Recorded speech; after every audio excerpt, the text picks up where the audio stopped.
Gostaria de apresentar os membros aqui da mesa. Aqui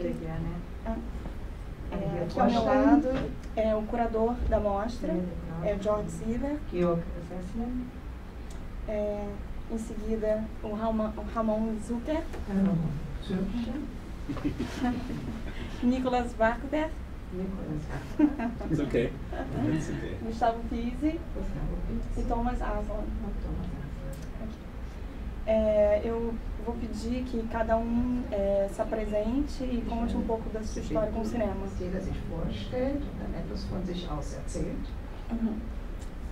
Então, eu queria pedir primeiro para o Nicolas começar.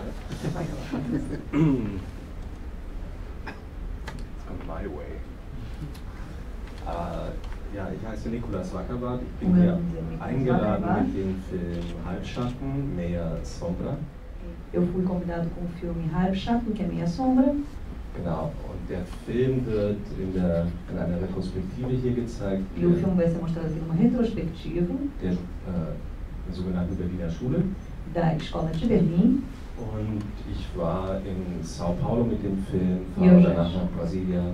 Eu já fui para São Paulo com o filme, depois eu vou ainda para Salvador Brasília. wird, glaube ich, auch gezeigt. E eu acho que ele também vai ser mostrado em Salvador. Und wir Filmemacher kennen uns alle aus Berlin. E nós, três diretores, nós todos nos conhecemos já desde Berlim. Ja, und ob das was zu bedeuten hat, das können wir dann. E se isso tem algum significado especial, a gente poderá discutir mais tarde. Ich heiße Ramon Zürcher. O meu nome é Ramon Zürcher. Genau, ich komme aus der Schweiz. Eu venho da Suíça. Ich wohne seit 7 Jahren in Berlin. E eu já moro há 7 anos em Berlim. Genau, habe dort, ich bin dort an der DFFB, an der Deutschen Film- und Fernsehakademie Berlin. E eu trabalho na Academia de Cinema Alemã. Genau, de ich bin Berlim. hier mit dem Film Das merkwürdige Kätzchen. E eu estou aqui com um filme que chama O Gatinho Estranho. Das mein erster Langspielfilm ist. E é o meu primeiro longa.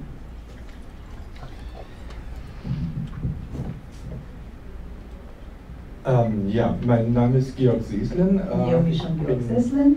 bei weitem der Älteste in dieser Runde. E aqui eu sou Das de longe o mais velho. bedeutet, dass ich den deutschen Film ziemlich lange habe begleiten können, als Kritiker, als Fan. E isso significa que eu pude acompanhar a história do cinema alemão durante muito tempo, como crítico e como fã também. Heute noch stolz darauf, dass ich bei Rainer Werner Fassbinder Komparse war. Was haben Sie bei Rainer Werner Fassbinder? Komparse, extra. Eu ainda fico muito feliz de ter podido trabalhar como figurante do Rainer Werner Fassbinder. Katzenmacher, was er nur. He forgot to pay me. Ele esqueceu de me pagar. Für mich, glaube ich, ist die Berliner Schule eine Sache, zu der ich mich gar nicht so sehr als Kritiker verhalte, sondern wirklich als Fan. A Escola de Berlim, para mim, a minha relação com a Escola de Berlim não é tanto como crítico, mas muito mais como fã mesmo. Das hängt zum einen natürlich damit zusammen, dass ich mit einigen der Regisseurinnen und Regisseure auch persönlich befreundet bin. Tem a ver também pelo fato de eu ter uma relação de amizade com muitos dos diretores e das diretoras. Und es hängt damit zusammen, dass wir in Deutschland eine sehr lange Phase im Kino hinter uns haben, wo wir sehr traurig waren, dass es zwar einzelne Regisseure und Regisseurinnen gab, die durchaus wunderschöne Filme gemacht haben, aber keine Generation, keine Idee, keine Bewegung, die uns vermittelt, uns als Cineasten vermittelt hat, es gibt wieder einen Aufbruch, es gibt was Neues. Mas por um lado existe uma certa tristeza pelo fato de, é claro, ter tido uma série de diretores e diretoras interessantes nesse período, mas não um movimento cinematográfico como tal que pudesse ter um significado maior para a história do cinema alemão. Und ich glaube, damit möchte ich das erst einmal schließen, ich glaube, dass es gerade für mich auch, der ein sehr politischer Mensch ist, wichtig ist, dass die Filme der Berliner Schule nicht nur einen cineastischen Hintergrund haben, sondern dass sie auch in der politischen, in der sozialen Diskussion in Deutschland eine große Rolle spielen. Por eu ser um ser extremamente político, eu acredito que parte da grande importância dessa escola de cinema de Berlim se deve ao fato de que não só essa escola tem uma importância cinematográfica, mas também ela tem um papel muito importante do ponto de vista político no cenário artístico alemão.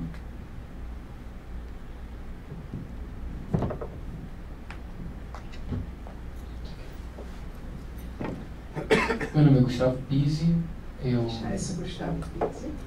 sou cineasta, moro no Rio de Janeiro desde 1996.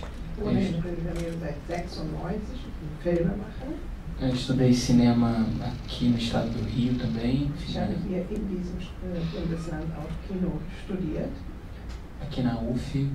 E, bom, fiz um filme chamado Riscado, que é o meu primeiro filme. E, enfim, estou muito curioso para saber ainda mais e conhecer um pouco mais os diretores da Escola de Berlim, diretores de Berlim. Und ich interessiere mich sehr, mehr zu lernen, bin sehr neugierig, auch mehr zu hören von der Schule von Berlin. Hallo, mein Name ist Thomas Aslan. Eu me chamo Thomas Aslan. Ich kann hier zwei Filme zeigen. Das ist einmal der Gold, der heute Abend läuft. Das ist mein letzter Eu Film. estou com dois filmes aqui nessa mostra. Um deles se chama Gold, hoje à noite, Ouro. Dann auch noch Im Schatten.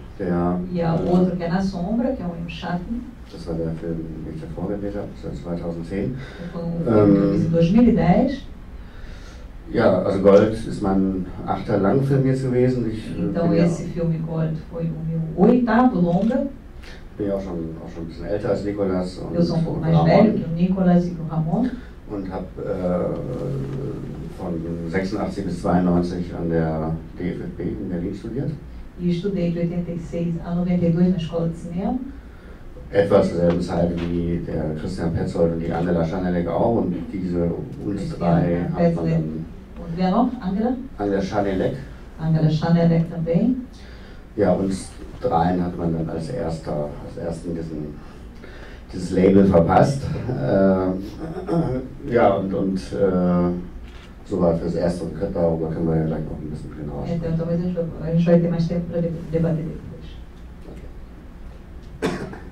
Eu gostaria de pedir ao Jörg que conte para a gente um pouco, explique um pouco o contexto da Escola de Berlim, um pouco quais os elementos que configuram, não exatamente como ele disse, não um movimento, mas o que esses filmes dentro desse cenário político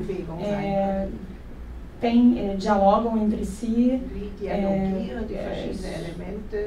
enfim, além do óbvio rigor formal, algumas características estéticas e de articulações muito próximas. Mas eu gostaria que ele contasse um pouco não só desse contexto político, mas do surgimento e hoje um panorama mais contemporâneo dessa escola. Ein allgemeines Panorama, ein kontemporanes Panorama geben würden. Wie Sie wahrscheinlich wirklich alle sehr gut wissen, ist Deutschland ein sehr kleines Land. Como vocês já devem saber, a Alemanha é um país muito pequeno. Im Verhältnis zu Brasilien ein winziges Land. Em comparação com o Brasil, um país minúsculo. Und das heißt, dass die Anzahl der Cineasten eben auch sehr begrenzt ist und die Möglichkeiten der Produktion. E também possibilidades de produção menores. Sodass es eigentlich in der cineastischen Szene in Deutschland immer nur sehr, sehr begrenzte Möglichkeiten gibt, sich gegenseitig abzugrenzen. Und dass ein großer Sog in Deutschland besteht, außerhalb Deutschlands zu gehen, Koproduktionen zu machen mit anderen europäischen Ländern. Viele deutsche cineasten gehen auch nach Amerika. Então existe, pelo fato do país ser pequeno, uma não existem grandes horizontes, existe uma limitação muito grande e as pessoas os cineastas tendem a acabar fazendo coproduções com a Europa e muitos deles, inclusive, vão para os Estados Unidos. So ist, also von uns Zuschauern aus gesehen, das erste große Geschenk der Berliner Schule, dass sie überhaupt bei uns bleiben. Então, o primeiro grande presente do ponto de vista do espectador em relação a essa escola de Berlim é o fato realmente de fazer com que esses cineastas permaneçam. Und dass sie nicht nur bei uns bleiben, sondern dass sie auch manchmal mit großen persönlichen Leiden auch zu diesem Land stehen und sagen, wir möchten etwas über dieses Land sagen. Wir möchten nicht nur Filme in Deutschland machen, sondern wir möchten auch Filme über Deutschland machen. E pelo fato também deles assumirem uma postura em que dizem muito bem, nós não queremos apenas fazer filmes aqui na Alemanha, mas queremos fazer filmes sobre a Alemanha. Und es gibt in diesem kleinen Land Deutschland gibt es eigentlich nur 3 Möglichkeiten, Filme zu machen. Das eine ist, wie ich schon andeutete, eine Internationalisierung, zu zeigen, wir können Genrefilme machen wie die Amerikaner, wir können Krimis machen, wir können Horrorfilme machen. Então existem 3 possibilidades. Uma delas é chegar e dizer, nós podemos fazer qualquer tipo de gênero, nós podemos fazer filmes policiais, nós podemos fazer qualquer tipo de filme, como nos Estados Unidos. Essa concepção mais de internacionalização. Und das Zweite, was in Deutschland sehr verbreitet ist, ist unter dem großen Begriff Heimat zu verstehen. Das heißt, es sind Filme, die oft sehr regional sind, ein Teil von Deutschland repräsentieren, die oft sehr sentimental sind, die in gewisser Weise Reklame machen für Deutschland ist schön, Deutschland hat wunderschönes Land. E existem outros filmes que trabalham muito essa noção de pátria e às vezes podem ser de certas regiões da Alemanha e que têm um certo ufanismo e falam sobre como a Alemanha é bonita, como é bom ser alemão e assim por diante. Und die dritte Möglichkeit, das ist so das, was ich glaube, was die Berliner Schule heute macht, dass sie den Finger auch auf die Wunden in Deutschland zeigt, auch ein cineastisches Bewusstsein hat. Wo kommen meine Bilder eigentlich her? Wie sind sie entstanden? Wer hat sie vorgeformt? Das ist ein sehr bewusstes Kino. A terceira possibilidade, que é a que mais me interessa, é exatamente essa que é a proposta pela Escola de Berlim, que é a possibilidade de criar uma consciência cinematográfica, de colocar o dedo na ferida e pensar a respeito da problemática alemã. Und ich glaube, die nächsten Stufen müssen dann die Regisseure machen. Eu acho que os próximos passos, então, caberão aos diretores propriamente ditos. Ja, was man vielleicht noch also zum Panorama dazufügen kann, dass in den 90er Jahren, gab es in Deutschland so eine große Welle von eigentlich Komödien. Eu gostaria de acrescentar também que nos anos 90 houve uma grande tendência a criar, a dirigir uma série de comédias. Also, wo sich das sehr so ins Private zurückgezogen hat, so Yappi-Loft-Komödien, die waren sehr modern. Havia uma tendência a fazer muitas besteróis, que seria o equivalente. Wenn man sich das bewusst macht, dann waren so eure ersten Filme damals ein sehr wirklich radikaler Schnitt, weil auf einmal ein formales Kino aufgetreten ist, das das Medium Film sehr stark reflektiert. E aí, nesse sentido, a entrada de vocês, nesse momento, nos anos 90, foi realmente uma quebra, uma ruptura com essa tendência anterior do besterol, por exatamente pensar o cinema de outra forma. Also auch den Blick thematisiert hat und gezeigt hat, dass auch eine Form politisch sein kann. E realmente trabalhar do ponto de vista formal, em termos cinematográficos, e basicamente demonstrando que era possível também criar um cinema político. Und das Zweite, was interessant ist, finde ich, dass es sich so lange gehalten hat. E o segundo aspecto que eu acho muito interessante é o fato dele ter conseguido sobreviver durante tanto tempo. Also ich glaube, dass es immer wieder Ansätze gab, auch der Filmkritik, die Berliner Schule tot zu sagen, zu Grabe zu tragen oder so. Und? Ja. und sie blüht. E basicamente havia uma tendência a dizer muito bem, a escola de cinema de Berlim realmente está trabalhando, está se desenvolvendo e está florescendo. Also sie blüht tatsächlich, also man kann gar kein, jetzt ist es so, dass man gar kein Ende absehen kann. Wir, also Ramon und ich, wären jetzt sozusagen schon die dritte Generation, die man so dazu, also irgendwie dazu zählt. E nós seríamos já, o Ramon e eu, a terceira geração advinda dessa escola, que já poderia fazer parte desse movimento. Und die erste Generation machen größere Filme, gehen auch ins Ausland mit den Filmen. E a primeira geração está fazendo realmente filmes maiores, já está começando a viajar com seus filmes. Und erweitern ihre filmische Grammatik immer mehr. E ampliando a sua gramática cinematográfica.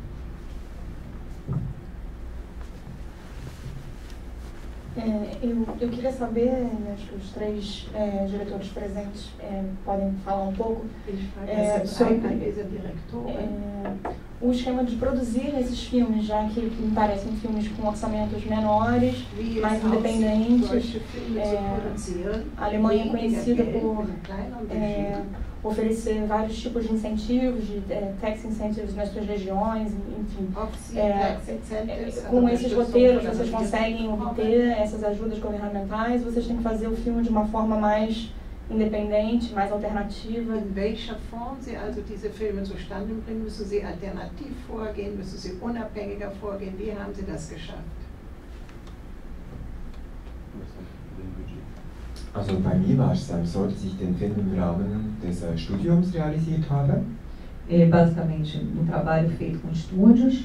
Deswegen war es dann, also war es nicht, deswegen musste ich nicht unbedingt Geld suchen. Eu não precisei necessariamente procurar patrocínio. Ich hatte einfach diese 12.000 Euro von der Schule. Eu ainda tinha esses 12 mil euros que eram da escola, da bolsa.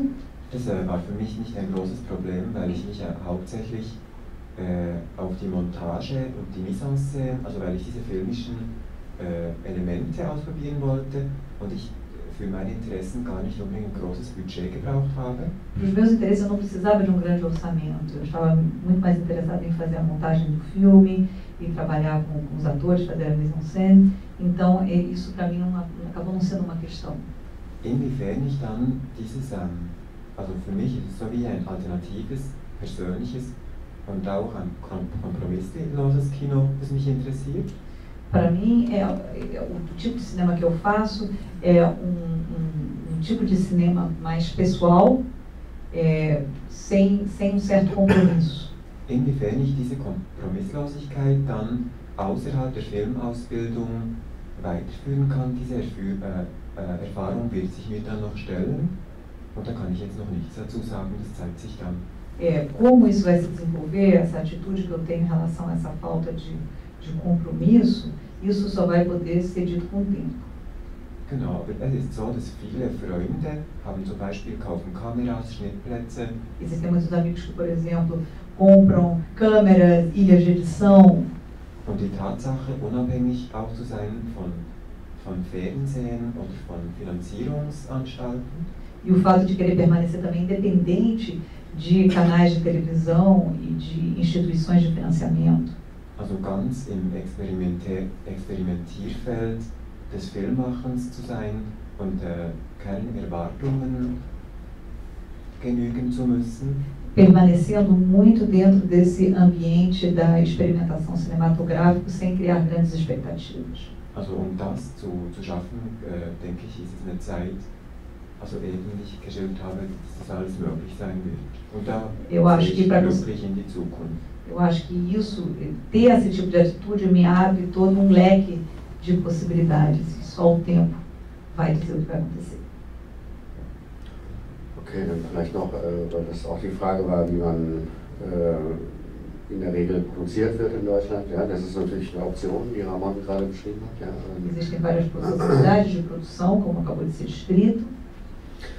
Ja, was dann mit solchen Etats natürlich nicht geht, dass die Mitarbeiter bezahlt werden können, ja, dass also auch Leute davon leben können. Mas a questão é poder criar condições para que as pessoas que trabalham no filme também possam sobreviver. Und trotzdem finde ich es wichtig, sich diese Option offen zu halten. Mas mesmo assim, eu acho muito importante ter esse tipo de atitude para deixar essa abertura como uma das possibilidades. Und also ansonsten gibt es eben in Deutschland verschiedene Filmförderungen. Ja, existem várias instituições que financiam o cinema na Alemanha. Also einmal zwei größere zentrale Filmförderungen, dann gibt es jeweils eine Länderförderung. Existem duas grandes instituições, ou dois grandes órgãos que financiam o cinema, mas além disso você tem todos os estados da Federação Alemã, que também têm os seus próprios meios de financiamento. Was also teilweise schon mal so ein bisschen absurd ist, weil es gibt dann doch einige Filme, denen man das auch ansieht, dass sie sozusagen in Berlin Geld ausgeben müssen, in München Geld ausgeben müssen, in Frankfurt Geld ausgeben müssen, weil sie von diesen einzelnen Bundesländern Geld bekommen haben. E já é absurdo, porque às vezes você tem filme que vai receber dinheiro de diferentes estados e vão ter que acabar gastando esse dinheiro nesses diferentes estados, seja Frankfurt, München, Berlim, assim por diante. Und ein anderes, auch nicht geringes Problem ist, dass bei dem deutschen Produktionsmodell eigentlich immer Fernsehgelder mit dabei sein müssen. Fernsehgelder, also Geld vom Fernsehen. Exatamente. Então, a outra questão que é uma contradição é que nessas produções sempre há necessidade de ter a presença de dinheiros advindos de canais de televisão. Und das ist ein bisschen problematisch, weil die wenigsten Redakteure vom Fernsehen oder die Sender sich eigentlich nicht wirklich fürs Kino interessieren. E é uma contradição porque as emissoras, no final das contas, não se interessam de fato pelo cinema. Und da ist es es gibt eigentlich nur sehr wenige Stellen, wo man mit bestimmten Geschichten oder auch Projekten, die eben jetzt nicht gleich so auf den Mainstream schielen, ja, wo man sich hinwenden kann, das sind sehr wenige. Ja. Então existem muitos poucos canais para os quais a gente pode apelar para conseguir financiamento que não estejam comprometidos com os programas mainstream. Ja, man muss eben auch bei den Sachen, die wir machen, eigentlich immer auch mal damit rechnen, dass man eine Finanzierung nicht klappt dann eben. Ja, e a gente tem que contar com o fato de que às vezes financiamento possa não funcionar. Das ist mir jetzt auch schon zweimal passiert, weil es da nicht gelungen ist, einen Fernsehsender mit reinzuholen. E isso já me aconteceu umas duas vezes, exatamente porque eu não consegui atrair canal de televisão. Ja, das jetzt vielleicht nur mal ganz kurz. Isso assim, rapidamente. Noch eine kleine Anmerkung dazu, um auch vielleicht zu zeigen, wie dramatisch die Situation auch ist. E também fazer uma pequena observação para mostrar o quão dramática é a situação. Also das Fernsehen, von dem wir jetzt sprechen, ist öffentlich-rechtlich, das heißt, es ist kein rein kommerzielles Fernsehen. Estamos falando de uma televisão que é do Estado, ou seja, nós não estamos falando de uma emissora privada, comercial. Und seit geraumer Zeit haben wir ein duales System, das heißt, wir haben kommerzielles Fernsehen und wir haben das staatliche Fernsehen. E já tem algum tempo que a gente tem uma televisão privada, comercial e uma televisão do Estado. Und damit hat sich auch das staatliche Fernsehen sehr stark verändert. Es wurde selbst kommerzieller, es hatte neue Kriterien, es ist viel mehr interessiert an billiger Unterhaltung als an. O que acabou acontecendo como resultado desse sistema dual foi exatamente que a televisão do Estado foi muito contaminada pela televisão comercial e começou a mudar os seus critérios. Trabalhando com programas muito mais comerciais e de entretenimento fácil. Und das heißt, dass jeder in Deutschland, der sich für Film interessiert, muss immer an zwei Fronten quasi kämpfen, nämlich beim Fernsehen und beim Kino. Isso que significa que qualquer que se interesse pelo cinema vai ter que sempre batalhar em duas frentes, tanto com a televisão como com o cinema. Und das ein großes Problem, glaube ich, ist dabei, dass auch die Journalisten, auch die Filmkritik gespalten ist. Isso significa que também você acaba criando uma cisão no meio jornalístico e no meio da crítica. Und einer der ja sehr populären Artikel über die Berliner Schule hatte die Überschrift "Fahr zur Hölle, Berliner Schule". E um dos artigos muito engraçados foi exatamente um que tinha como manchete Viagem para o Inferno, ao se referir à Escola de Berlim. Warum nicht? Por que não?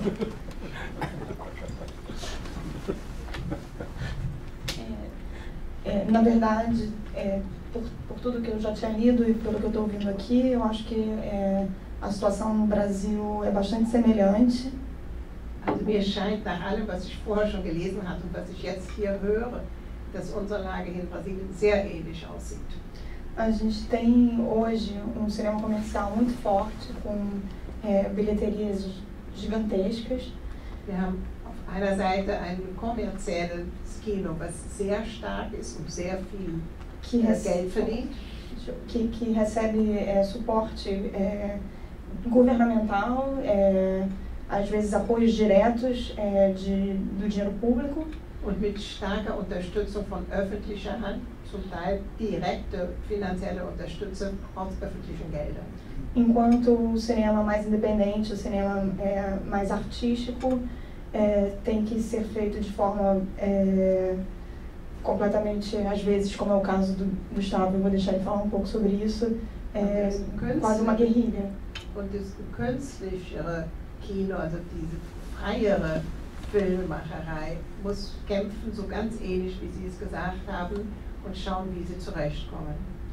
E a grande idiosincrasia, e eu acho que isso também é um pouco semelhante, provavelmente, com a Escola de Berlim, é que são esses filmes completamente independentes, feitos de forma bastante alternativas, que vão representar o Brasil em todos os festivais fora do mundo, que circulam e conseguem, às vezes, ser vendidos para países diferentes.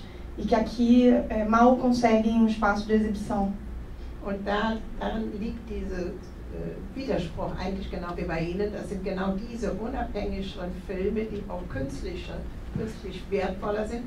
Das sind diejenigen, die dann ins Ausland geschickt werden und dann Prämien in irgendwelchen Festivals für Brasilien erobern. Eu vou pedir para o Gustavo contar um pouco como foi para ele fazer o riscado, as dificuldades que ele enfrentou e a vida do filme a partir do lançamento. Ich möchte jetzt Gustavo bitten, etwas zu erzählen, auch wie er dazu gekommen ist, dass er einen Film gemacht hat, auch mit Erwägung dieser Seite des Budgets, wie man dazu kommt. Bom, o Riscado foi um filme de caminho de produção muito específico.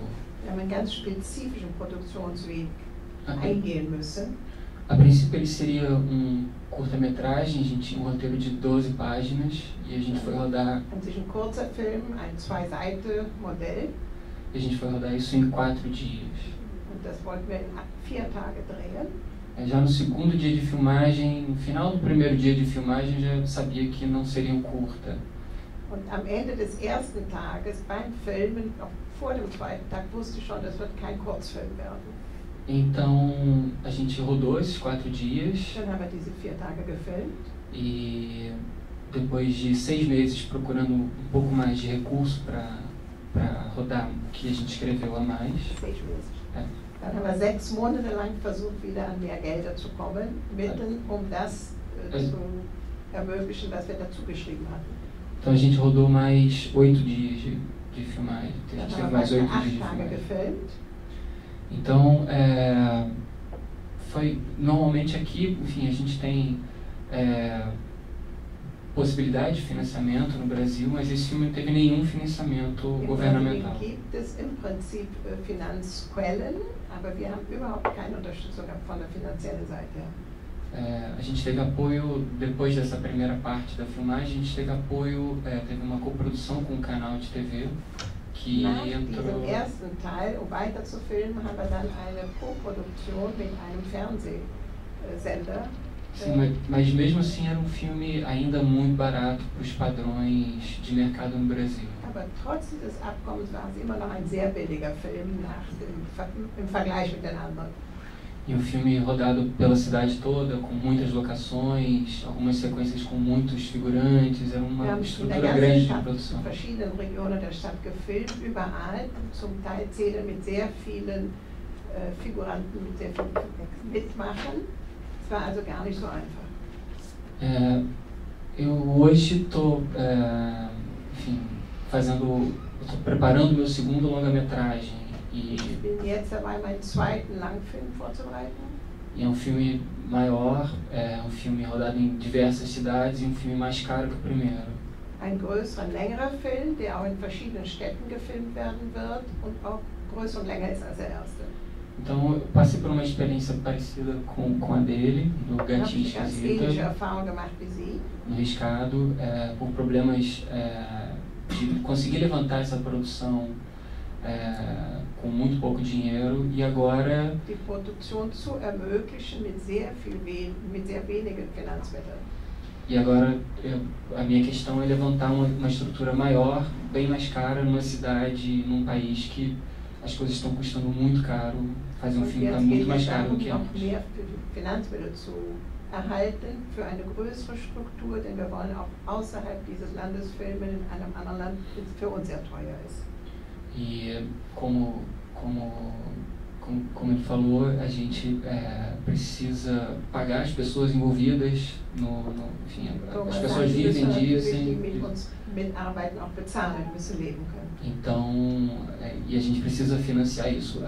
Quem vem de fora pensa que o Brasil tem muito dinheiro para produzir cinema, e de fato há algum dinheiro para produzir cinema. Wir müssen das jetzt finanzieren. Wer von auswärts nach Brasilien kommt, denkt sehr oft, dass wir hier sehr viel Geld zur Verfügung haben für Filme, und zum Teil stimmt das ja auch.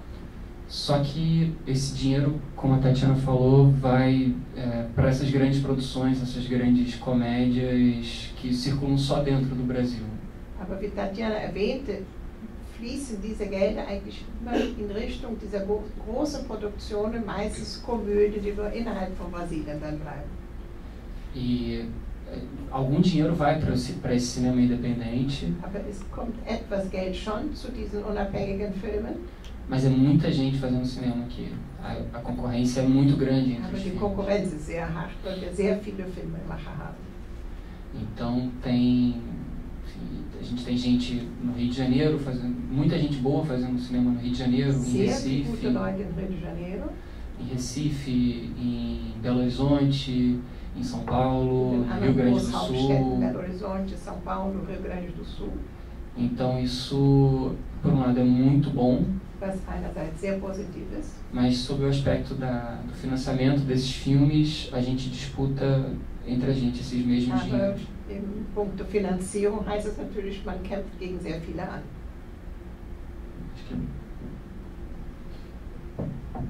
Eu queria saber como a Escola de Berlim foi recebida pelo público na Alemanha desde os anos 90 e hoje,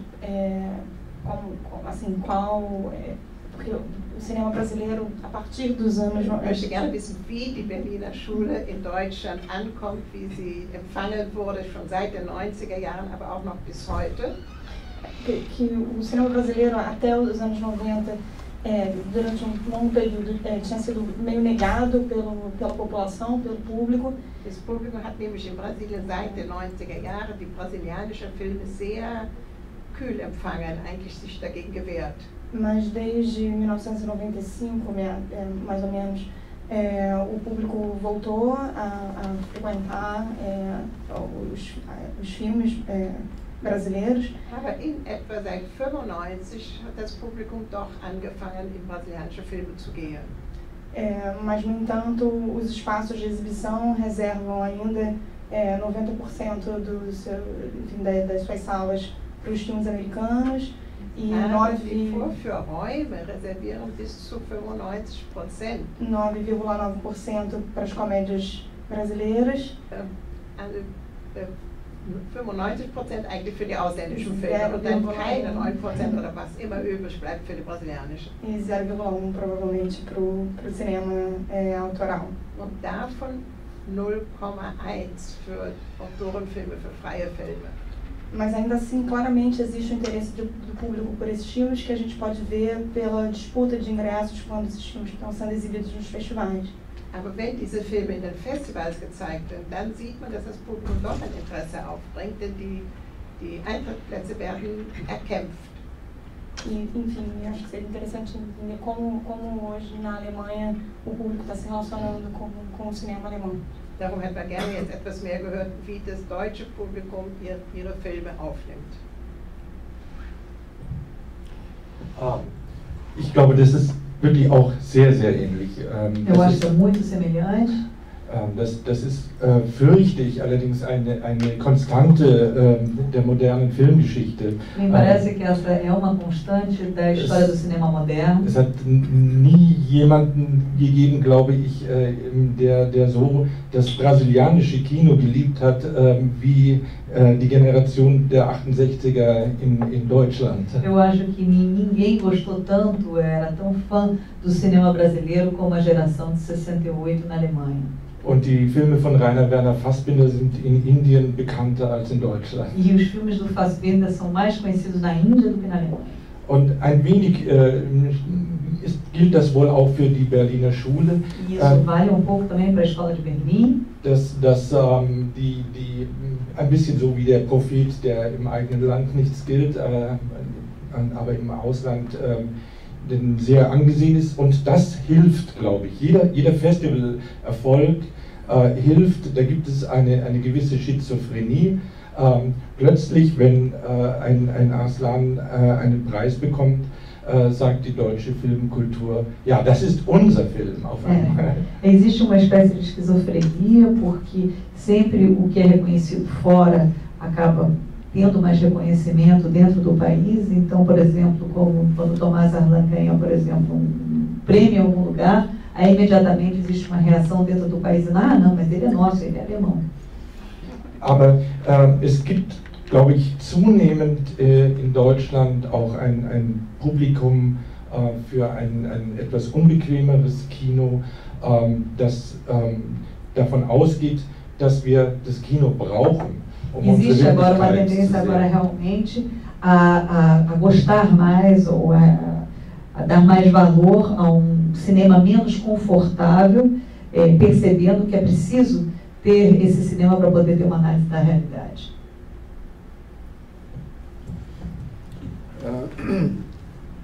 Ja, vielleicht würde ich jetzt noch dazu sagen, dass man vielleicht, wenn man Deutschland mit Frankreich zum Beispiel vergleicht, ja, dass es doch immer sehr schnell in Deutschland so eine bestimmte Reizbarkeit gibt. Ja? Wenn es eine bestimmte Anzahl an Filmen gibt, ja, jetzt kommt schnell die Reaktion, das reicht jetzt, aber ja, das wollen wir jetzt nicht nochmal sehen. Ja. Existe, se a gente comparar a Alemanha com a França, na Alemanha existe as pessoas ficam muito mais crispadas. Então, por exemplo, se existe um excesso, de repente, de filmes alemães, as pessoas já dizem, não, a gente está de saco cheio, a gente não quer mais esse tipo de filme. Und dann teils also auch wirklich von den gleichen Leuten, die auch das bemängelt haben, ja, so in der Kritik dann eben, dass es eine Zeit lang wirklich eben, wie Nikolaus sagte, nur diese Komödien gegeben hat eben, ja, und es ist auf jeden Fall schon ein bisschen vielfältiger, dieses Spektrum im deutschen Film. Então, a princípio havia essa tendência, essas comédias, esses besterões, mas agora a gente está tendo leque muito mais amplo. Aber es gibt gleichzeitig wieder so eine schizophrene Reizbarkeit, dass man sozusagen das eigentlich auch wieder rasieren möchte. Mas existe também, as pessoas ficam mais crispadas e a qualquer momento elas podem também dizer que chega, que elas já não querem mais esse tipo de cinema. Obwohl es eigentlich für alle Segmente besser ist, wenn es sozusagen ein größeres Spektrum gibt. Ja? Das ist einfach bereichernd. Das ist, glaube ich, für die Schauspieler interessanter. Also man hat einfach mehr ästhetische Möglichkeiten auch. Mas, muito embora seja muito mais interessante para todos os segmentos, que haja leque muito mais amplo, não só para o público, como também para os atores, entendeu? E existem muito mais possibilidades estéticas em questão. Ja, und ich habe den Eindruck, dass es in Frankreich auch natürlich alles nicht einfach ist, aber dass das ein bisschen mehr gepflegt wird, zum Beispiel in einem Land wie Frankreich. Mas eu acho que no caso da França, por exemplo, existe cuidado maior em relação a esse tipo de coisa. Und in Deutschland wird zurzeit schon wieder, man fängt schon wieder an, so Politik zu machen in dieser Richtung. Ja, es gibt zu viele von diesen Filmen, ja, und das will doch angeblich keiner sehen, was nicht stimmt, ja, ja, okay. Und das... Es gibt zu viel von welchen Filmen? Ja, von künstlerischen Filmen, ja, die angeblich niemand sehen will. Es gibt zu viele davon. Está havendo uma tendência agora política, dizer agora está havendo excesso de filmes artísticos que ninguém quer assistir. Ja, und das ist eigentlich eine bedenkliche Tendenz, wo auch die Presse in Deutschland teilweise, oder ein Teil der Presse, einfach Stimmung macht, ja, also gegen solche Filme und eigentlich auch Lügen in die Welt setzt. Ja. Also es wird behauptet, dass diese Filme eigentlich die ganze Filmlandschaft blockieren in Deutschland. Então existe uma tendência bastante preocupante nesse sentido e a imprensa acaba tendo papel preponderante nisso, porque inclusive disseminando mentiras, dizendo que esse tipo de cinema criaria uma espécie de bloqueio na paisagem artística. Ja, und es gibt vielleicht 100, 110 deutsche Filme im Jahr und davon vielleicht 5, ja, maximal, ja, die man so als Berliner Schule bezeichnen könnte eben, ja, also nur um mal eine Vorstellung davon zu geben. Então existem 100, 110 filmes por ano, dos quais apenas 5 são mais experimentais. Então, na verdade, é uma falácia. Und das sind meistens doch in der Regel Filme mit relativ kleinem Etat, die im Vergleich zu den anderen Filmen, die da, ja, zu den anderen 95 Filmen oder 100 Filmen doch mit sehr wenig Geld auskommen müssen. E, na verdade, acabam sendo esses 5 filmes, trabalham com orçamentos muito menores do que esses outros 100. Und teilweise regen sie sich auch darüber aus, dass immer diese Filme auf den Festivals eingeladen werden. E aí a Neguinho fica muito irritado porque são esses filmes que são convidados depois para os festivais. Aber das entscheiden ja nicht wir, sondern zum Glück eben auch Kommissionen im Ausland. Und ja, mas afortunadamente não somos nós que decidimos isso, e sim as comissões estrangeiras.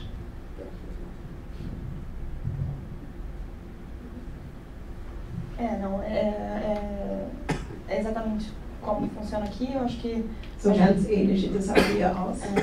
Acho que só a proporção dos filmes independentes me parece um pouco maior aqui no Brasil. Mir scheint, dass in Brasilien das Verhältnis der unabhängigen Filme sehr viel größer ist als bei Ihnen. Mas, sem dúvida, provoca a intenção, os discursos aqui dos órgãos públicos nas suas diferentes instâncias que financiam os filmes, é sobre criar uma indústria e principalmente uma reputação imagética das suas cidades no resto do mundo, mas é muito pouco funcional porque esses filmes ficam realmente restritos aos seus próprios microcosmos. Also es gibt eine öffentliche Meinung, die dahin geht, dass es mehr solche Filme geben sollte und dass diese Filme eigentlich eine weitere Meinung oder offener sein müssten, sich weiter erstrecken müssten und mehr von den hiesigen Städten zeigen sollten, wenn sie schon ins Ausland gehen und dann bekannt werden. Und das scheint also nicht unbedingt der Fall zu sein, denn im Grunde genommen sind sie sehr beschränkt auf einen Mikrokosmos. E o Brasil está longe de ter uma indústria de cinema. A gente faz mais ou menos 80 filmes por ano. A gente tem pouquíssimos estúdios, enfim. Brasilien hat keine große Filmproduktion. Wir haben höchstens 80 Filme im Jahr und ganz wenige Studios. Um exemplo claro agora que acabou de acontecer no Brasil em relação a filmes independentes que rodam o mundo é o Som ao Redor, do Kleber Mendonça Filho. Ein Beispiel, was ganz vor kurzem jetzt aufgekommen ist, von Filmen, von deutschen Filmen, unabhängige Filme, die dann weltweit bekannt werden, ist der Ton ringsherum. Som ao Redor. Neighboring Sounds. Neighboring yeah. Sound, ok. Porque o filme acabou de ser nomeado como representante brasileiro para concorrer ao Oscar. Und ist ernannt als brasilianischer Vertreter für den Oscar-Gewinnung.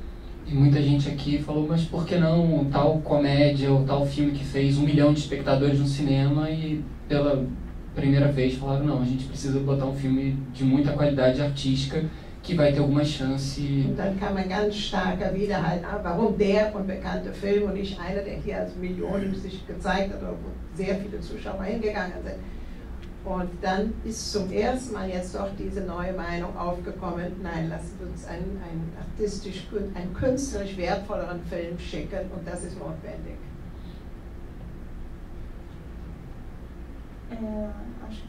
Eu queria, antes de abrir para o público, eu tenho uma curiosidade específica em relação ao Thomas Aslan.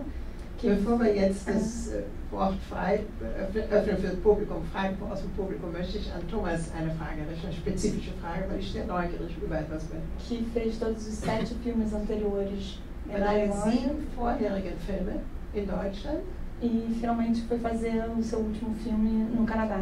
Und dann der letzte Film hat jetzt in Kanada gemacht. Queria que falasse um pouco sobre isso, sobre o final. Können Sie uns ein bisschen darüber erzählen? Ja, das war auch jetzt tatsächlich mein erster historischer Film. Foi o meu primeiro filme histórico. Und also ich habe sonst bei dem Schatten, der jetzt auch hier lief, hatten wir einen Etat von 500.000 €, ja, was also eigentlich sehr wenig ist. Ja. A sombra foi feito, na verdade, por 5.000 euros, que é realmente muito pouco. Und dort hatten wir ja, so knapp 2 Millionen bei diesem Film. E nesse último filme a gente teve aproximadamente 2 milhões. Auch der größte Etat, den ich bisher hatte. Also foi o maior orçamento que eu tive até hoje. Daran kann man zum Beispiel sehen, dass wir jetzt nicht mit allzu viel Geld hantieren. Ja, Isso significa que a gente não está acostumado a lidar com tanto dinheiro. Ja, und das war eben auch wirklich das, also darunter hätte man diesen Film eigentlich nicht machen können, weil wir mit dem ganzen Team nach Kanada. Mas abaixo desse orçamento seria muito difícil ter feito esse filme, porque a gente teve que ir para o Canadá com toda a equipe. Ja, wir mussten also sehr viel improvisieren, um das überhaupt hinzukriegen. E a gente teve que improvisar muito para conseguir as coisas. Wir hatten viele Pferde und. A gente tinha uma série de cavalos e assim por diante. Und ja, also wir hatten im Vorfeld auch überlegt, also eigentlich war dieses Geld, das war eigentlich zu wenig, um diesen Film zu machen, und trotzdem haben wir uns entschieden zu drehen, weil das... E chegamos a ponto em que a gente descobriu, inclusive, que esse dinheiro seria pouco para fazer o filme que a gente queria fazer, mas a gente decidiu seguir adiante.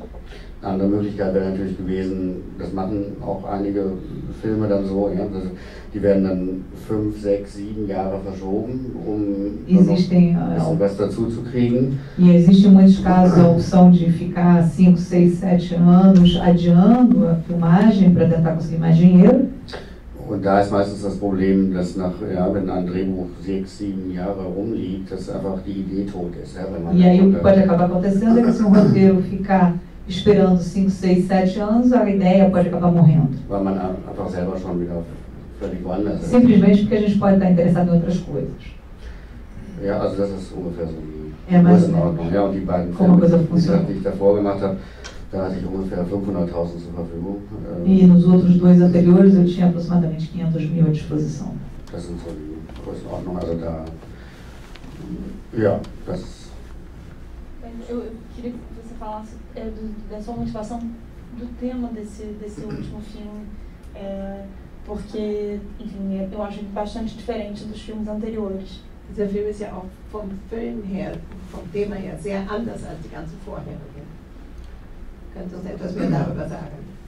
Ja, es ist wie gesagt ein historischer Film. Ja, filme histórico, como eu disse. 1898 angesiedelt ist. De 1898. Ja, und es geht um eine Gruppe von deutschen Amerika-Auswanderern, die versuchen zum Klondike zu kommen, ja, nach Alaska zu kommen, wo man früher Gold gefunden hat.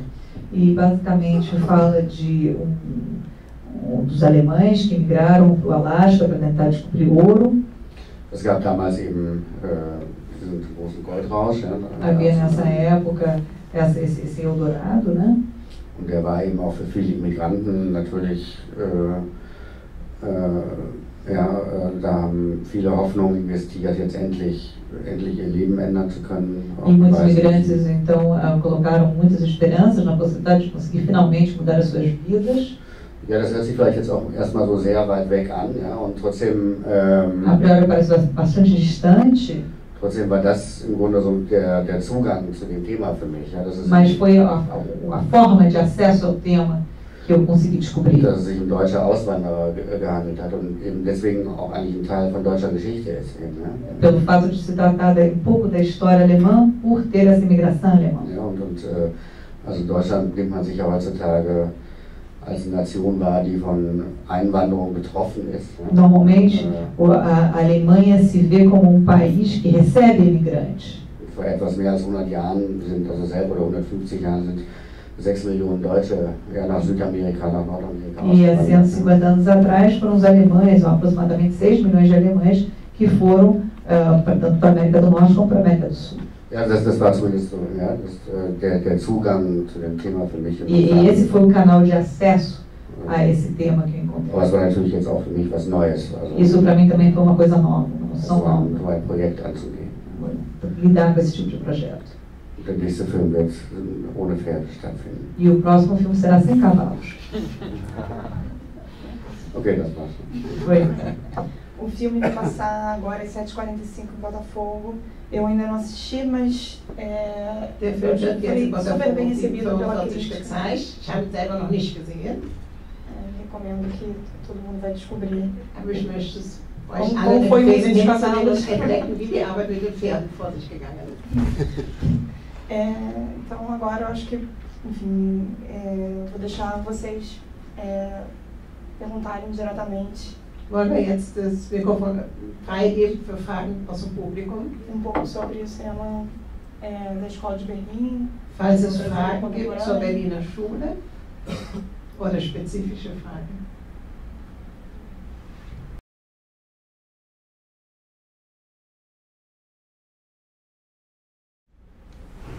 Oi, eu sou Mariana, sou produtora de cinema e assessora de imprensa. Ich bin Marianne, Professorin und Pressemensch.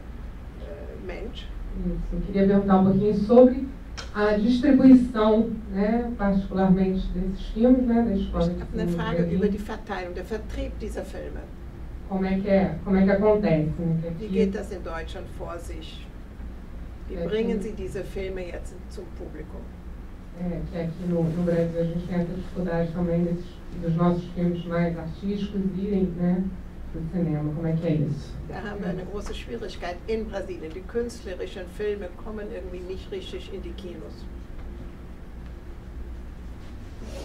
Ich glaube, du hast da mehr Erfahrung als wir jetzt. Ja, also das ist auch nicht einfach in Deutschland. Also es gibt natürlich, wahrscheinlich ist es in anderen Ländern auch gar nicht so viel anders, aber es gibt also relativ wenig Verleiher, die sich dafür interessieren. Also existem pouquíssimas distribuidoras que se interessam pelo cinema experimental. Ja, es gibt zum Beispiel, ja, also haben wir alle drei im Grunde jetzt auch mit einem Verleih zu tun gehabt jetzt oder werden zu tun nós três aqui tivemos que lidar com uma distribuidora. Das ist ein sehr engagiertes Kollektiv in Berlin, Peripherfilm heißt sie. Coletivo muito engajado politicamente, que se chama, wie heißt es? Peripherfilm. Peripherfilm. Ja, und die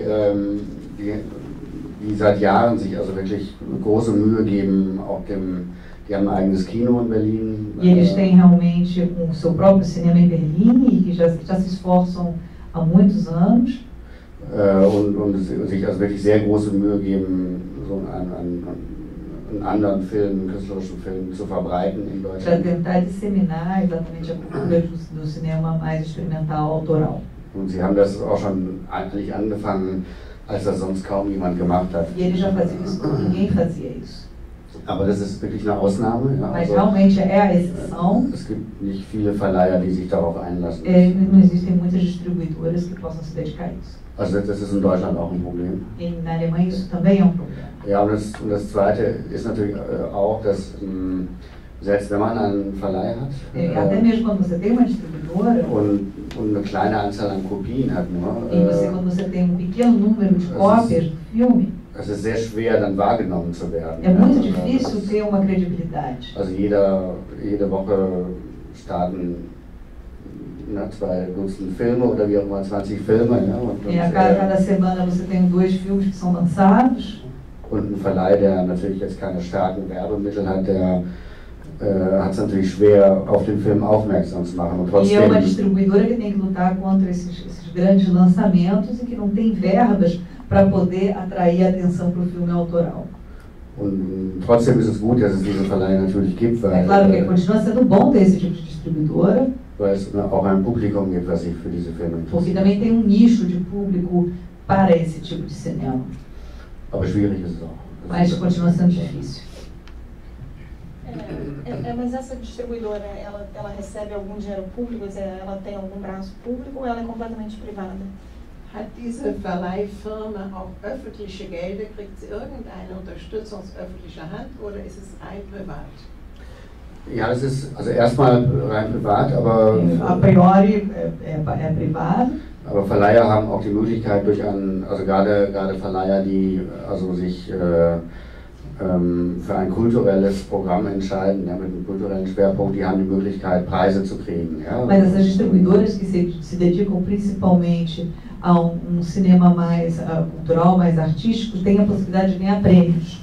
Und dieses Kino und dieser Verleih hat eben auch schon mehrmals Preise bekommen für seine Arbeit. Distribuidora já ganhou uma série de prêmios pelo seu trabalho. Und das ist auch sehr wichtig für sie, dass sie. Isso também muito importante para eles. Weil sie wirklich auch immer ja, mit einem großen Verzicht eigentlich arbeiten. Also das heißt, niemand von denen verdient viel Geld. Ja. E isso é muito importante para eles porque eles se dedicam e não recebem muito dinheiro para se sustentar com o resultado do seu trabalho. Insofern ist das auch für solche Verleiher wichtig, dann immer wieder mal auch eine. Por isso que é importante para elas poderem sobreviver de vez em quando ter algum tipo de financiamento, algum tipo de entrada de dinheiro. Eu queria entender que como que a escola de cinema é vista por outros países da Europa. Sei que é um cinema que se preocupa em falar sobre a Alemanha, mas existe uma preocupação em dialogar com outros países do Kontinent. Also, soweit ich das verstanden habe über diese Berliner Schule, die erstreckt sie oder sie beeinflusst Nachbarländer oder eine ganze europäische Region, sagen wir mal, mit ihren Gedanken. Gibt es diese Idee dahinter und hat das tatsächlich stattgefunden?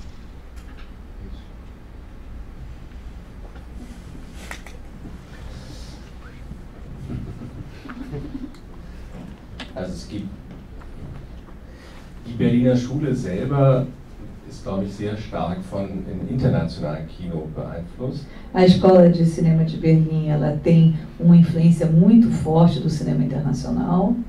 Zum Beispiel das asiatische Kino der como por exemplo o cinema asiático. Leute wie Hu Sha-shen oder später in Korea Hong Sang-soo. Hong Sang-soo da Coreia. Von daher habe ich es auch in der Filmzeitschrift Revolver, die wir rausbringen. E é por isso que no periódico de cinema que nós fazemos, hatten wir eigentlich immer eine sehr internationale Perspektive. A gente sempre teve ponto de vista bastante amplo, bastante internacional. Und hatten das Gefühl, also ich spreche jetzt so über die späten 90er Jahre. E principalmente no final dos anos 90, a gente tinha a sensação dass diese Filme in Deutschland gar nicht wahrgenommen werden. Que esses filmes realmente não eram levados a sério na Alemanha. Und das Filme sind, die ähnliche formale Entscheidungen getroffen haben wie die Berliner Schule. Que na verdade eram filmes que tinham optado por estéticas formais semelhantes às da Escola de Berlim. Zum Beispiel ein Film wie Libertad von Lisandro Alonso. Como, por exemplo, filme de Lisandro Alonso. Lisandro Alonso. Wie heißt der Film? Libertad. Liberdade. Ja, oder Lucrecia Martel. Das sind durchaus Leute, die wenn die Deutschland Film machen würden, würde man sie sagen, das ist Berliner Schule. Que são, na verdade, cineastas que, se trabalhassem na Alemanha, as pessoas achariam que seriam da Escola de Berlim. Also könnte man historisch sagen, dass es eher einen Einschnitt gab, sich von einem postmodernen Kino auf etwas zurückzubesehen. Na verdade, é como se fosse uma tendência a voltar a uma estética de cinema pós-moderno.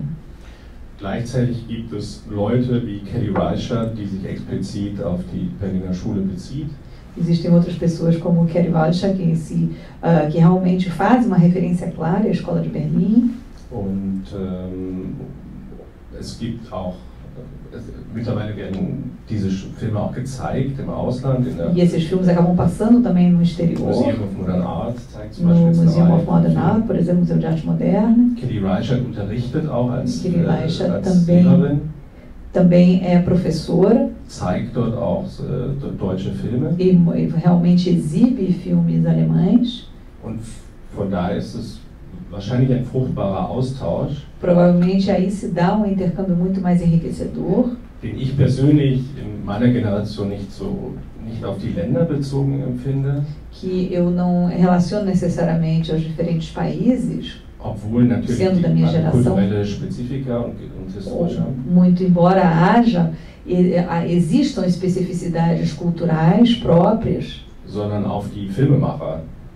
Mas que na verdade eu relaciono muito mais aos cineastas propriamente ditos. Die man dann auf Festivals trifft und que acabamos encontrando nos festivais. Und einfach einen ähnlichen Filmgeschmack hat. E com os quais nós temos em comum certo gosto cinematográfico. Ähnliche Ansichten. Pontos de vista semelhantes über das Kino a respeito do cinema. Und sich dann darüber streiten kann. E basicamente isso.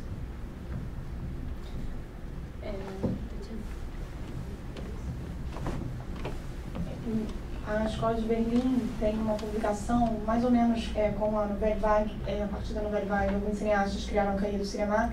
Eles têm uma revista chamada Revolver, que é incrível. Sie haben eine Veröffentlichung so ähnlich wie eine hiesige Zeitschrift Revolver. Das kennt wahrscheinlich gut. Isso que discute todo esse cinema contemporâneo que ele acabou de mencionar, o Han Sang-soo, Hao Shang-Chi, Lucrezia Martel, enfim. Diese ganzen Filme, die Sie gerade erwähnt haben, dann erscheinen und erwähnt werden, wie Sie gerade erwähnt haben. Uma coisa que me chamou a atenção é que parte dos cineastas também são acadêmicos, além de críticos, enfim, ensinam nas universidades. Eu acho que isso é uma tradição bem grande da escola, que quase todos eles fizeram. Was auffällt innerhalb der Schule ist, dass die meisten Filmemacher dann auch Akademiker sind oder Professoren sind und andere Tätigkeitsfelder haben.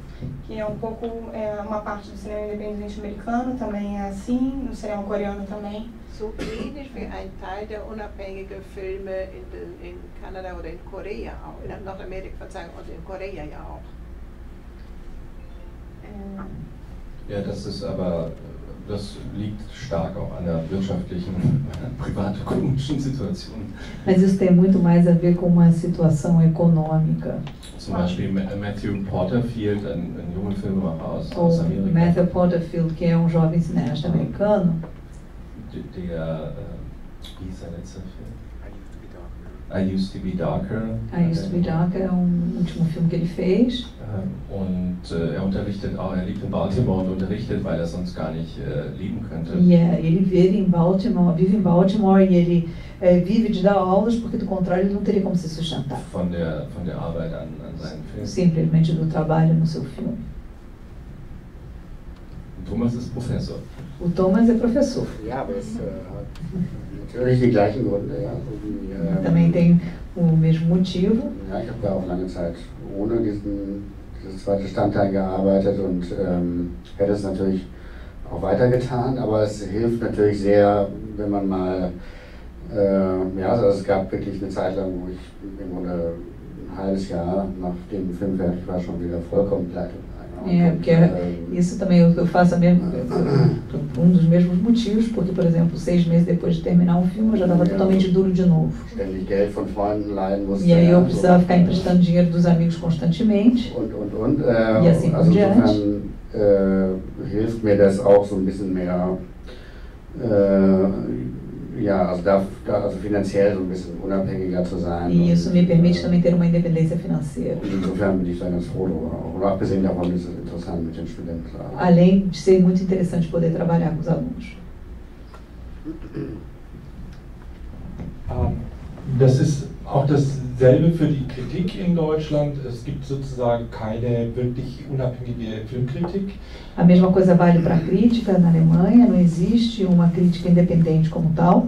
Deswegen war es so dringend notwendig, dass die Berliner Schule eine eigene Zeitschrift gründete. E por isso que era tão premente que se pudesse ter periódico, uma publicação independente na Escola de Berlim. Wenn man sich vorstellt, in Deutschland existieren vielleicht 5 Filmzeitschriften oder 6 größere. Existem, por exemplo, 5 ou 6 publicações de cinema na Alemanha. Sind rein kommerziell. 3 são totalmente comerciais. Und die 2 anderen gehören den großen Kirchen. E as 2 outras pertencem às grandes igrejas. Und das begrenzt natürlich auch unsere Fähigkeit, miteinander zu sprechen. E isso limita também a nossa capacidade de dialogar publicamente. Und dasselbe, was auch die Regisseure haben, auch die Filmkritiker sind meistens, wie auch ich, gleichzeitig Professoren, weil sie nicht von der Kritik leben können. Assim como os diretores, os críticos de cinema, na sua grande maioria, também têm que ser professores universitários, porque eles não têm como viver apenas da crítica de cinema. Da gibt es ein großes Problem, glaube ich, dass wir uns in gewisser Weise akademisieren. E eu acho que existe problema porque acabamos nos academizando de certa forma. Wir verlieren ein ganz klein wenig unsere street credibility. Nós perdemos pouco da nossa credibilidade da rua. Und deswegen glaube ich, ist es sehr wichtig, dass nicht nur die Regisseure sich untereinander verbinden, einander solidarisch sind, sondern auch in eine größere cineastische Szene, wo wir das Publikum auch wieder gewinnen für einen Dialog. Nicht nur, dass sie sitzen, zuschauen, sondern dass sie auch mehr fordern, dass sie mehr diskutieren, dass sie mehr auch politisch sagen, wir wollen dieses Kino. E também por isso que é muito importante que haja espaço não apenas para diálogo entre os diretores, mas também que se crie espaço de diálogo com o público, com o espectador, que não seja apenas o espaço do espectador passivo sentado na sala de cinema, mas que se possa criar uma conscientização que permita exigir outro tipo de cinema. We are all in the same boat. Ganz ähnlich, ja. It's only one world. Só tem mundo. Ja, wir haben diese Zeitschrift hat im Jahr 2004 so eine öffentliche Diskussionsreihe gestartet. Nós criamos toda uma série de debates em 2004, debates públicos. Eigentlich mit der ähnlichen Idee, was du gerade beschrieben hast. Com uma ideia semelhante ao que você acabou de mencionar. Und genau in der Zeit waren seit einer langen Durchstrecke wieder sehr viele interessante deutsche Filme, die auch auf internationalen Festivals liefen. Und dann haben wir in Berlin, und diese ganzen Filmemacher waren dann auch tatsächlich in der Stadt Berlin, das ist vielleicht nochmal ganz interessant. E foi muito bom porque teve toda uma série de filmes muito bons e os diretores todos se encontravam coincidentemente em Berlim. Und diese Veranstaltungen waren sehr gut besucht. E esses eventos foram muito bem visitados. So heiß, das war irgendwie in. Ficou na moda. Und jetzt hat sich die Situation so ein bisschen verändert, dass das etabliert ist. Agora essa situação mudou pouco e se criou uma espécie de ficou mais estabelecido, mais reconhecido. Und Berlin als Hauptstadt natürlich auch andere Filmemacher anzieht. E o Berlim como capital acaba atraindo também outro tipo de diretor de cinema. Und jetzt alle versuchen dort so die Gelder zu kriegen. E todo mundo tenta conseguir patrocínio em Berlim. Aber daher kommt so ein bisschen auch dieser Name, dass es eben eine Zeit gab, wo diese Filme sehr stark mit Berlin als die Stadt nach der Wende, die interessant war. E isso tem muito a ver também com o fato de que Berlim ficou muito na moda como a cidade depois da queda do muro, né? E que houvesse uma associação do cinema com essa nova cidade. Mas é uma curiosidade sobre o trabalho da crítica, seja no Brasil e na Alemanha.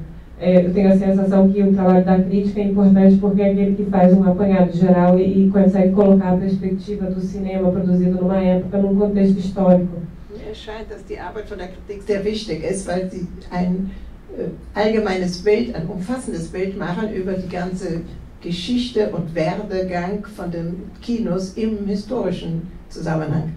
Mas tem a preocupação de que a produção forma jovens criadores, jovens cineastas, quer dizer, então no lado da ação existe uma juventude. Aber ich frage eigentlich nach der Ausbildung. Wie formt man diese neue Generation, die heranwächst, diese Jugend? Mas do lado da crítica não se formam novas gerações críticas, ou pelo menos tem a sensação de que não é muito constante. Aqui na América Latina eu não conheço bem nem o caso do Brasil, nem o caso da Alemanha. Gostaria de saber se isso é verdade ou é só uma sensação minha, que não há uma nova produção crítica. O pensamento, a produção é jovem, mas o pensamento continua sendo velho. Es gibt eine Ausbildung für Filmemacher, da kommen die neuen Generationen ran.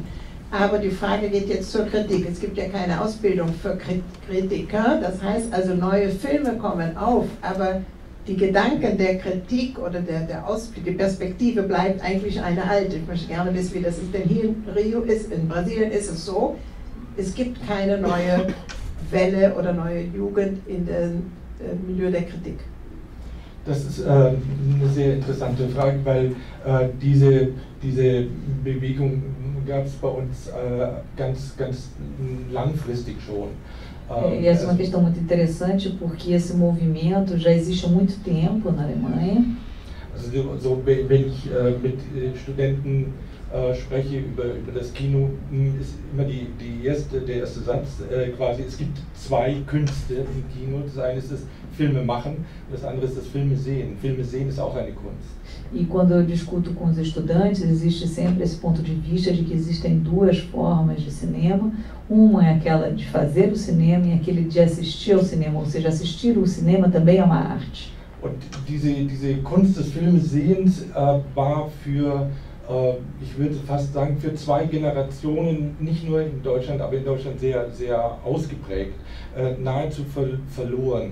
E esse ponto de vista de realmente dar uma credibilidade, valorizar a arte do assistir cinema, ficou perdido durante umas 2 gerações na Alemanha.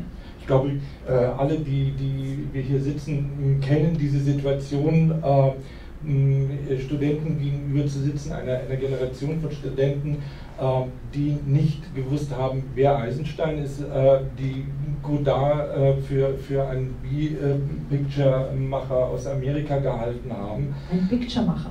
Ein Trash-Movie-Maker. Muitos dos que estão sentados aqui devem ter já passado pela situação em ter alunos que não sabiam quem era Eisenstein e que achavam que o Godard era simplesmente um cara que fazia filmes trash nos Estados Unidos. Das war nicht nur Unbildung, sondern não era apenas uma falta de vida? Es war ein Programm. Man sagte, Filme machen ist eine Kunst der Gegenwart. Die Geschichte interessiert uns nicht. Isso, na verdade, era o que se dizia era que o cinema era uma arte da contemporaneidade, do presente, e que a história simplesmente não interessava, não existia. Und ohne eine gewisse filmische Bildung sind die meisten Filme der Berliner Schule in ihrem Reichtum gar nicht zu verstehen, weil sie sehr viele Schichten haben von Bezügen, von die ganze Filmgeschichte oder ein Teil der Filmgeschichte steckt in jedem einzelnen Film. Und in jedem Film sieht man, welche Filme wurden diskutiert, welche Filme wurden aufgenommen und verändert. Então, sem esse ponto de vista de cultura cinematográfica, fica muito difícil compreender as escolas, os filmes da escola de Berlim, porque todas elas têm um diálogo com toda essa história cinematográfica, têm relações que têm que ser levadas em consideração para sua compreensão. Und ich glaube, dass wir im Augenblick in Deutschland erleben eine Renaissance des Eu acho que a gente está passando por um renascimento, exatamente na Alemanha, dessa capacidade, dessa arte do assistir. Allerdings nicht mehr in der Art, die früher wohl durchaus möglich war, nämlich Mainstream und Kunst in einem Dialog, sondern tatsächlich in einer beschränkten Szene, wie jede Kunst, wie die bildende Kunst, wie moderne Musik.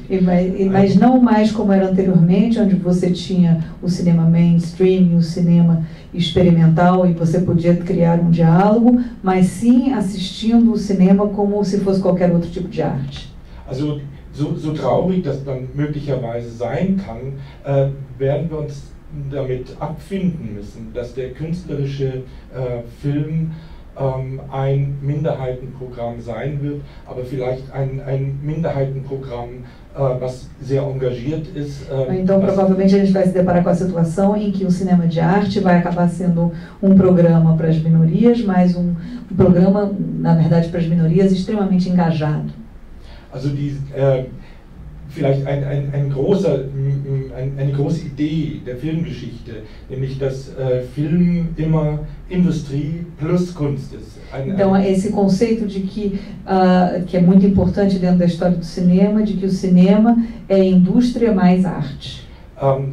Ist möglicherweise nicht mehr zu realisieren. Provavelmente não poderá ser mais realizado. Sondern wir werden wahrscheinlich wirklich sagen müssen, Kino kann nur sind zwei Medien geworden. Das Kino gibt es nicht mehr. O cinema como tal já não existe mais. Você já não tem mais essa polaridade. Você vai ter um.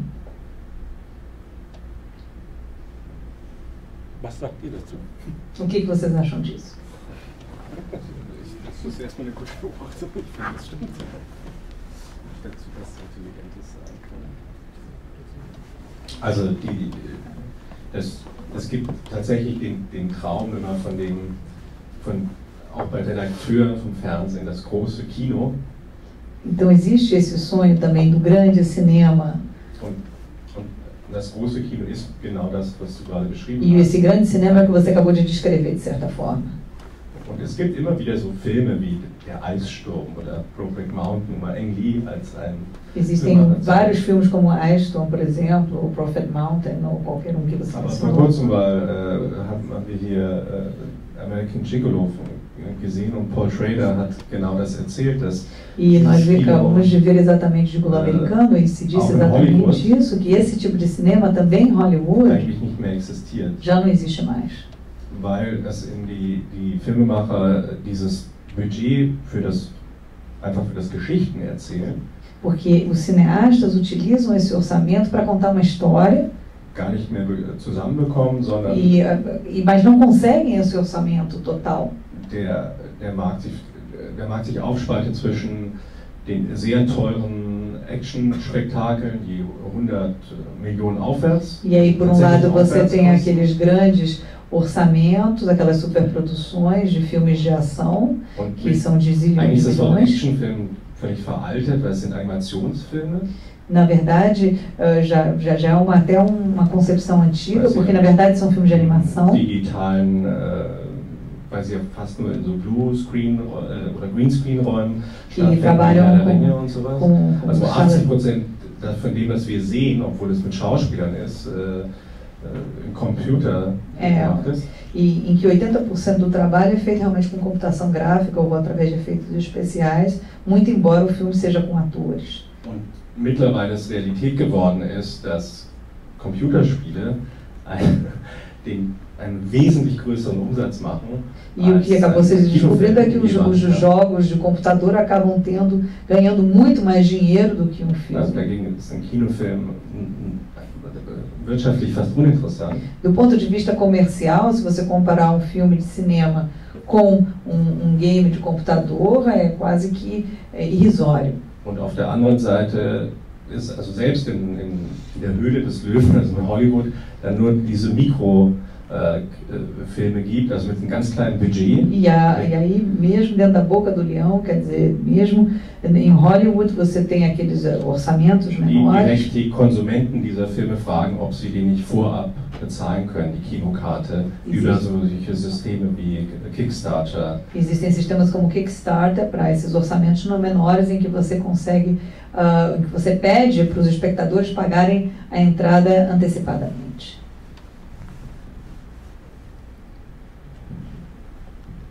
Vou responder a parte que você perguntou sobre a crítica brasileira. Na verdade, eu não acho que seja tão promissora quanto a alemã. A gente tem alguns intentos muito interessantes, como a revista Cinética, que é apenas virtual, não tem publicação escrita, tem 2 ou 3 revistas mensais ou bimensais. mas a verdade é que a crítica continua concentrada aos jornais, ainda impressos, e infelizmente eles também têm uma postura muito parecida com todo o contexto brasileiro de pensar o cinema comercial, dar pequenos espaços que não são exatamente resenha, que são pequenos comentários sobre os filmes e não uma análise. Es gibt in den Zeitungen so Mini-Kommentare über die Filme, die aber eigentlich keine Kritik sind, sondern einfach eine geschlossene Art der Verlockung. E, sem dúvida, eu, por exemplo, na minha experiência como curadora, sempre fui muito, eu sofri muito com isso, por exemplo, de fazer uma retrospectiva completa do Yasujiro Ozu, com todas as cópias em película vindo do Japão, e ganhar 3 linhas num caderno de cultura.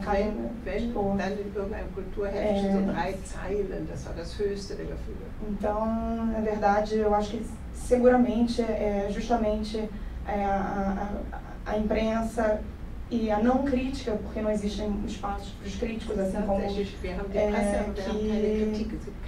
que dificultam a formação do público no geral. No Brasil. Mas acho que ao mesmo tempo essa crítica que vem da internet aqui no Brasil tem crescido muito e tem sido bastante importante em oposição a essa crítica pequenininha do jornal. São vários sites que começaram a surgir no final da década de 90, que a Tati falou da Cinética. E outra que é a Contracampo, que é anterior à Cinética, que é do mesmo grupo que surgiu dentro da UF, da universidade. E foi se espalhando em outros estados do Brasil. Tem a Filmes Povo, não vou me lembrar de todos, mas tem outros bem importantes. E que oxigenam bastante esse cinema independente, principalmente. Mas a Cinética, por exemplo, ela é uma revista que pega tudo que está em cartaz, por exemplo. Então faz crítica de todos os filmes, as comédias. Unterscheiden dann und haben eigentlich eine sehr gute Ausbildung der Meinung. E, enfim, tem surgido muitos desses críticos também que começaram na faculdade e começaram a fazer crítica. Passaram a fazer filme, passaram a dirigir filmes. Então, é uma coisa que aqui também tem um pouco isso desse link da universidade para o fazer cinema e para o pensar o cinema.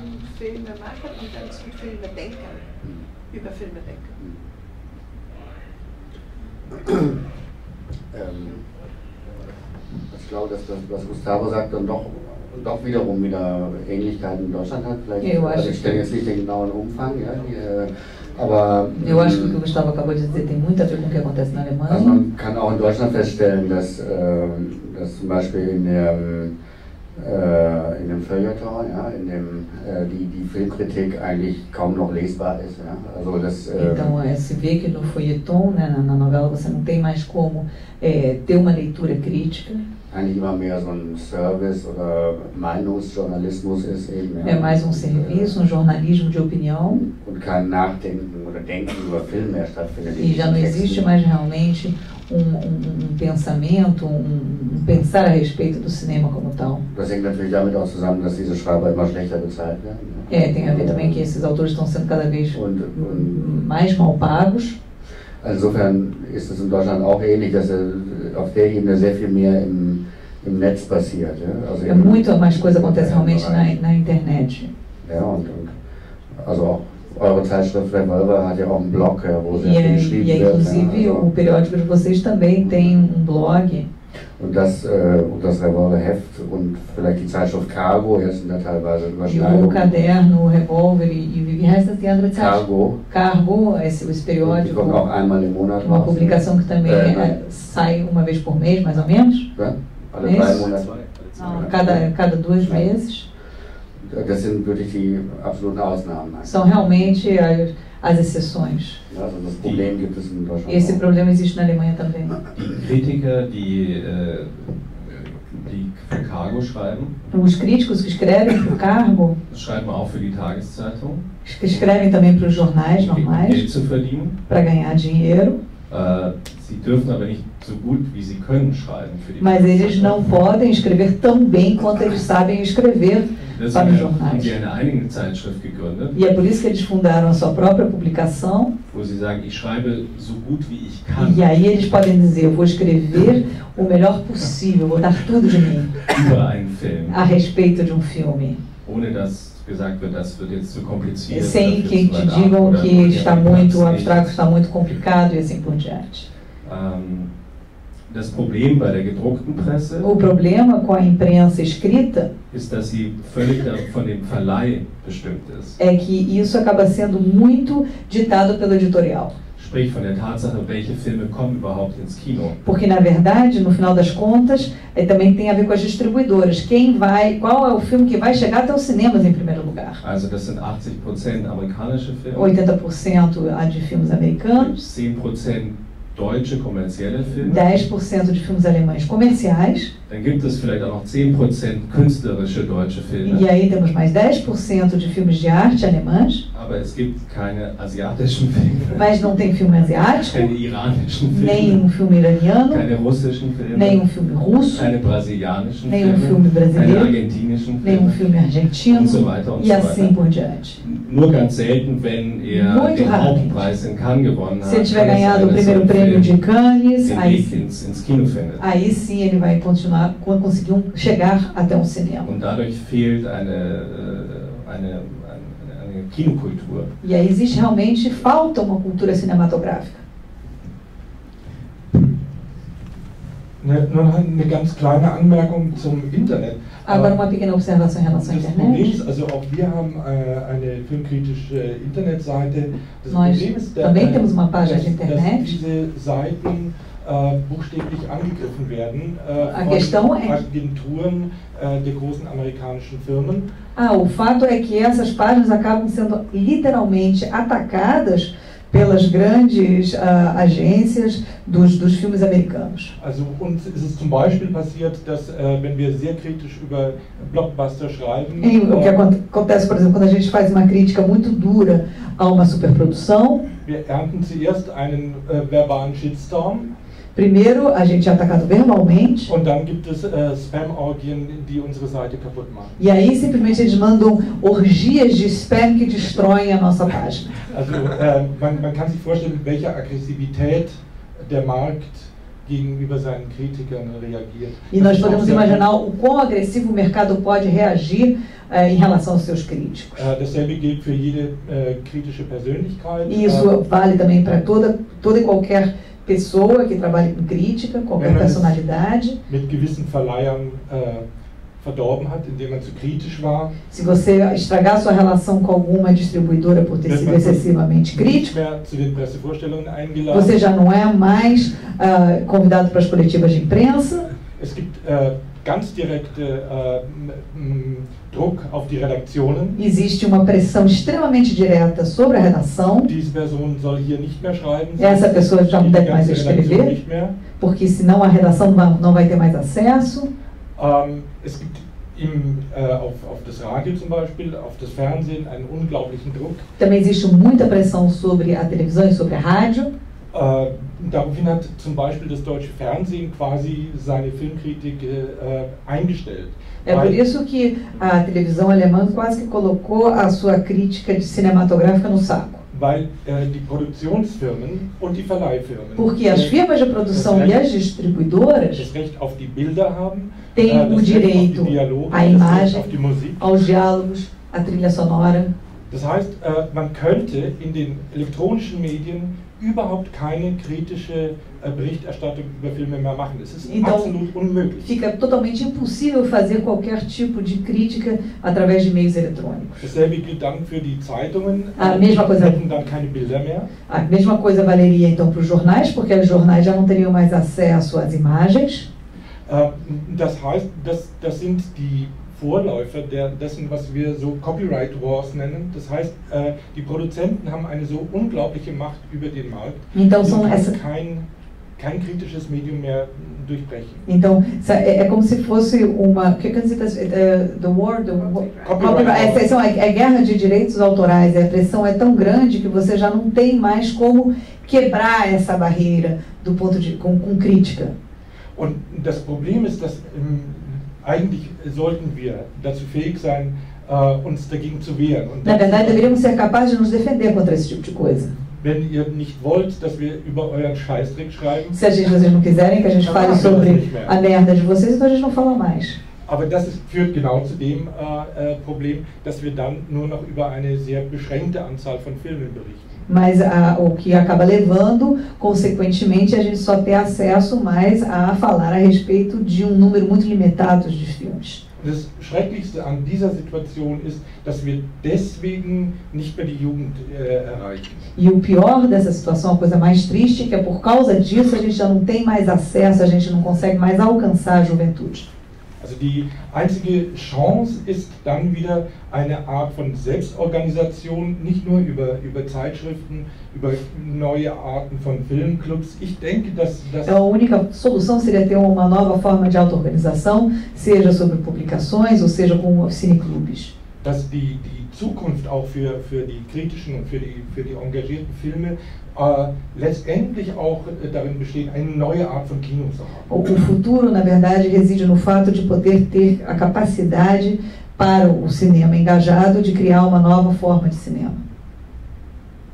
I hope so. Espero.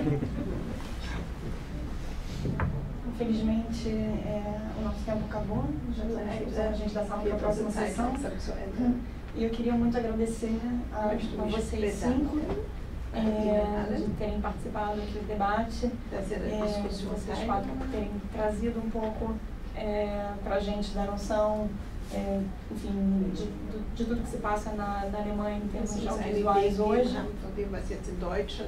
que eu acho que realmente é muito próximo ao Brasil. Das eigentlich sehr ähnlich ist wie das, was wir hier in Brasilien erleben. Enfim, e também torcendo que as coisas melhorem e a gente continue podendo fazer, assistir, discutir cinema que a gente acredita. Und dann hoffen wir nur, dass wir in beiden Ländern weitermachen können, das, was wir gerne machen, nämlich eine gute Kritik für gute Filme und dass das weiter bestehen wird.